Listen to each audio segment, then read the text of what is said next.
कोल्हापूर दक्षिणचे काँग्रेसचे उमेदवार आमदार ऋतुराज पाटील यांच्या प्रचारासाठी नागावमध्ये महिलांच्या सहभागातून पदयात्रा काढण्यात आली होती। या पदयात्रेच्या सांगतेनंतर पूजा ऋतुराज पाटील यांनी उपस्थित महिलांची बैठक घेतली। या बैठकीत बोलताना माजी सरपंच दीपाली नाईक यांनी माजी आमदार अमल महाडिक यांच्यावर जोरदार टीका केली।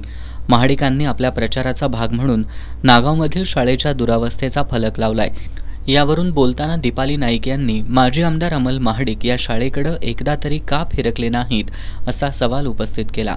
आमदार ऋतुराज पाटील यांच्या माध्यमातून शाळेच्या सुशोभीकरणासह रेणुका मंदिर, बिरदेव मंदिर, हनुमान मंदिर, दलित वस्तीमधील सामाजिक सभागृह, मुलांना क्रीडांगण इतकंच काय तर राष्ट्रीय पेयजल योजनेतून 77 लाखांचा निधी आमदार ऋतुराज पाटील यांनी खेचून आणला असून नागावसाठी आमदार ऋतुराज पाटील यांनी तब्बल 3.25 कोटी रुपयांची विकास कामं केली असून नागावची जनता आमदार ऋतुराज पाटील यांच्या पाठीशी ठामपणे उभी राहील अशी ग्वाही दीपाली नाईक यांनी यावेळी दिली।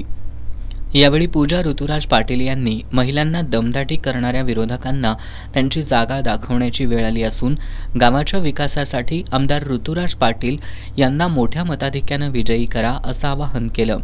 या बैठकीला जिल्हा बँकेच्या संचालिका स्मिता गवळी, सपना सरनाईक, ग्रामपंचायत सदस्या संगीता कोराणे, रीता कराडे, रंजना कराडे, स्नेहल शिंदे, हनुमान दूध संस्थेच्या उपाध्यक्षा नीलाबाई मगदूम, महालक्ष्मी दूध संस्थेच्या सदस्या सुशीला संकपाळ, राजश्री गुरव, अश्विनी दंडगे, नंदा कांबळे, वृषाली सरनाईक यांच्यासह महिला मोठ्या संख्येने उपस्थित होत्या।